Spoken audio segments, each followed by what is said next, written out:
तो कहानी की शुरुआत होती है पास्ट से, जहाँ पे जेनेट क्वांटम रियल में होती है और वहां पे उसे एक शिप दिखाई देती है। जब वो शिप के पास में जाती है तो उस शिप में और कोई नहीं बल्कि कैंग द कॉन्करर होता है, वो भी अधमरी हालत। तभी सीन शिफ्ट होता है और कहानी आती है प्रेजेंट टाइम में, जहाँ पे हम देखते हैं कि स्कॉटलैंड अब बहुत फेमस हो चुका है क्योंकि उसने एक बुक लिखी है अपनी लाइफ के ऊपर और वो बुक बहुत ही फेमस हो जाती है। और होप ने भी अपनी एक कंपनी खोली है जहाँ पे वो लोगों की हेल्प करती है अपने पिम पार्टिकल से। तभी हम देखते हैं कि स्कॉट के पास पुलिस स्टेशन से फोन आता है। वहां जाने के बाद उसे पता चलता है कि उसकी बेटी कैसी ने पुलिस के साथ पंगा ले लिया है, इसीलिए कि बेटी को अरेस्ट किया गया था। देन वो अपनी बेटी को छुड़वा के घर पे लेके जाते और वो सभी डिनर के लिए एक साथ होते हैं, जहाँ पर होप वैन डाइम, स्कॉट और उसकी बेटी कैसी और होप के parent Janet van Dyne, Hank Pym होते हैं। उन सब के डिनर के बाद कैसी उन सबको अपने न्यू इन्वेंशन के लिए लेके जाती है और कैसे उन सबको वहां पे ले जाके उनको बताती है कि उसने एक सैटेलाइट बनाया है क्वांटम रियल्म के लिए और उस सैटेलाइट की मदद से अभी वो लोग क्वांटम रियल्म में मैसेज सेंड कर सकते हैं और वहां से किसी का भी मैसेज रिसीव कर सकते हैं। जैसे ये बात जेनेट को पता चलती है तो जेनेट उसे फौरन बंद करने के लिए बोलती है, लेकिन तब तक बहुत देर हो चुकी थी और वो मशीन एक्टिवेट हो जाती है, जिसकी वजह से वो पूरी फैमिली उस क्वांटम रियल्म में खींची चली जाती है। क्वांटम रियल्म में जाते वक्त वो सभी दो ग्रुप में डिवाइड हो जाते हैं। पहला ग्रुप स्कॉट और उसकी बेटी कैसी का बन जाता है और दूसरा ग्रुप होप और उसके पेरेंट का बन जाता है। बट जेनेट क्वांटम रियल्म में बहुत टाइम पहले भी रह चुकी होती है। उस जेनेट को यहाँ के बारे में सब कुछ मालूम होता है, तो वो अपने पुराने दोस्तों को ढूंढती है और उनके पास में जाके उनसे मदद के लिए बोलती है। फिर जेनेट काइलर नाम के एक बंदे से मिलती है और उसे मदद के लिए बोलती है, लेकिन वो बंदा उनको धोखा दे देता है। तभी वहां पे कैंग की आर्मी आ जाती है और उन सभी पे अटैक करने लग जाती है, लेकिन वो तीनों उनसे फाइट करके उनकी शिप चुरा के वहां से निकल जाते हैं। तभी हम दूसरी तरफ देखते हैं कि स्कॉटलैंड को कुछ लोगों ने पकड़ लिया है और वो उसे अपने साथ में लेके जाते हैं। वहां पे जब वो लोग बात कर रहे होते हैं तभी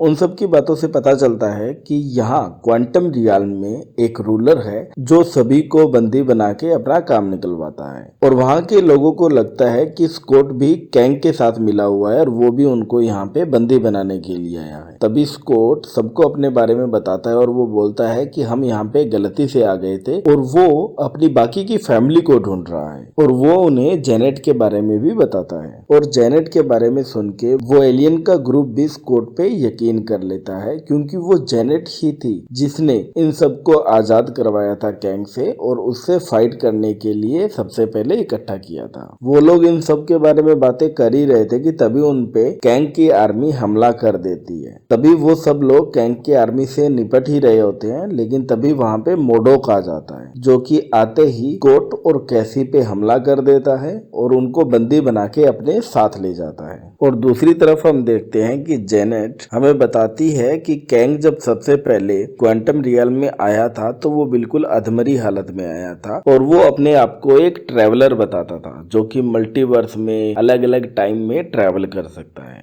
फिर जेनेट कैंग को रिकवर करने के लिए उसकी हेल्प करती है। फिर कैंग जेनेट को बताता है कि वो दोनों ही इस क्वांटम रियल्म से निकल सकते हैं और अपनी अपनी दुनिया में जा सकते हैं अगर उसकी शिप सही हो जाए तो। एक्चुअली उसकी शिप में एक पावर कोर होता है और वो कोर जो है वो खराब हो गया होता है और उसी को सही करने के लिए फिर जेनेट और कैंग दोनों दिन रात मेहनत करते हैं, अलग अलग पावर सप्लाई का यूज करते हैं कि कैसे तो करके वो कोड दोबारा से रीएक्टिवेट हो जाए और वो दोनों अपने अपने घर जा सके। फिर जेनेट कैसे तो करके उस कोर को सही कर देती है, लेकिन जैसे ही वो उस कोर को सही करती है तो उसे कैंग की असलियत का पता चलता है। एक्चुअली कैंग कोई ट्रैवलर नहीं होता है, वो एक बहुत ही बुरा इविल पर्सन होता है जो कि मल्टीवर्स पे अलग अलग टाइमलाइंस पे अपना कब्जा करना चाहता है और कैंग द कॉन्करर बनना चाहता है। वो पूरी दुनिया को कॉन्करर करना चाहता था। जेनेट को इस बात का पता चलने के बाद में वो कैंग के पावर सप्लाई को अपने पिम पार्टिकल से खराब कर देती है और वहां से भाग जाती है। फिर हम वापस प्रेजेंट टाइम में आते हैं और वहां पे हम देखते हैं कि मोडोक ने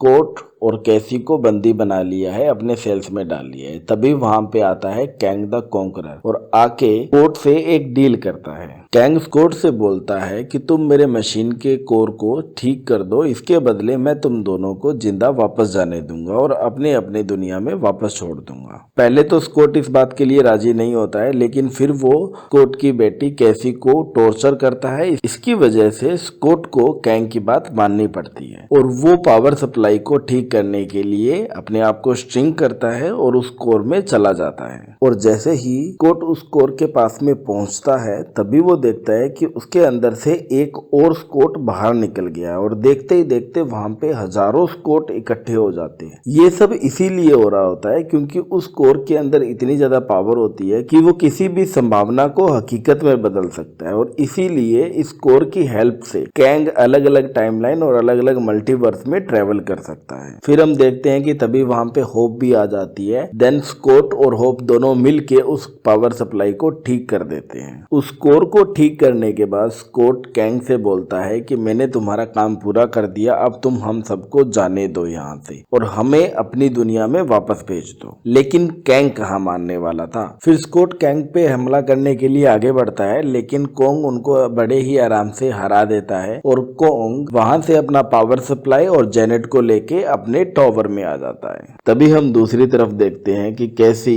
कैंग के टावर में कैद हुए कैदियों को रिहा कर रही होती है और कैंग के सिस्टम को यूज करके सबको एक मैसेज भेजती है कि यही मौका है आप लोगों के पास में कैंग के ऊपर एक साथ हमला करने के लिए और अपनी आजादी लेने। तभी हम मूवी के फाइनल बैटल की तरफ बढ़ते हैं और वहां पे एंट्री होती है स्कॉट की, जो कि अपनी फुल फॉर्म में आया होता है जाइंट मैन बन के। और स्कॉट आते ही कैंग की सिटी को बर्बाद करना चालू कर देता है और उसकी शिप्स को तबाह करने लग जाता है। और दूसरी तरफ हम देखते हैं कि बाकी सभी एलियन भी कैंग की आर्मी पर हमला कर देते हैं और एक तरफ कैसी भी मोर्डोक से फाइट कर रही होती है और फिर कैसी अपने जाइंट फॉर्म में आके मोर्डोक को हरा देती है। उसको हराने के बाद कैसी मोर्डोक से बोलती है कि तुम अब भी अच्छे बन सकते हो, हमारी हेल्प करो कैंग को हराने में। और अपना स्कॉट पूरी सिटी को तबाह कर ही रहा होता है कि तभी वहां पे होप भी आ जाती है। फिर स्कॉट और होप दोनों मिलके कैंग की मशीन को तोड़ देते हैं। तभी कैंग को बहुत गुस्सा आता है और वो गुस्से में खुद आता है और एक एक करके सभी बागियों को मारने लग जाता है। फिर स्कॉट, कैसी और होप तीनों मिलके कैंग पर हमला कर देते हैं और 1 बाय 1 उससे फाइट करने लग जाते हैं। लेकिन कैंग बहुत पावरफुल होता है, इसकी वजह से वो तीनों ही उसको हरा नहीं पाते हैं। लेकिन तभी एंट्री होती है हैंक पिम की, जो कि अपनी चींटियों की आर्मी से कैंग पर हमला कर देता है। इतनी सारी चींटियों को देख के कैंग भी उनसे नहीं लड़ पाता और वहां पे कैंग बुरी तरीके से हार जाता है। जब कैंग बाकी सबके साथ लड़ने में बिजी था तभी जेनेट अपने घर पे वापस जाने के लिए एक पोर्टल को रेडी कर लेती है। फिर वो बाकी सबको बुलाती है और 1 बाय 1 करके सभी अपने घर पे जाने लग जाते हैं। लेकिन लास्ट में जब स्कॉट की बारी आती है तभी वहां पे कैंग आ जाता है और स्कॉट को वहीं पे रोक लेता है। लेकिन इस टाइम पे कैंग बहुत ही बुरी तरीके से घायल हो चुका था, इसी वजह से उसका पूरा सूट भी खराब हो जाता है और उसकी पावर्स भी ठीक से काम नहीं करती है। फिर कैंग और स्कॉट के बीच में हमें हैंड टू हैंड फाइट देखने को मिलती है। कैंग इतना घायल होने के बाद भी स्कॉट पे भारी पड़ रहा होता है। तभी वहां पे होप वापस आ जाती है और वो दोनों मिल के कैंग को हमेशा के लिए हरा देते। उसके बाद वो दोनों उस पोर्टल से वापस अपनी दुनिया में लौट आते हैं। मूवी के पोस्ट क्रेडिट सीन में हम देखते हैं कि कैंग की पूरी एक काउंसिल दिखाई जाती है, जहां पे हजारों की तादाद में कैंग होते हैं, अलग अलग टाइमलाइन से, अलग अलग यूनिवर्स से। लेकिन उनमें से 3 कैंग सुप्रीम होते हैं जो बाकी सभी कैंग्स के लीडर होते हैं और ये रेफरेंस दिया जाता है आने वाली अवेंजर मूवी के लिए। तो आज के लिए इतना ही, मिलते हैं अगली मूवी के साथ, तब तक के लिए बाय बाय।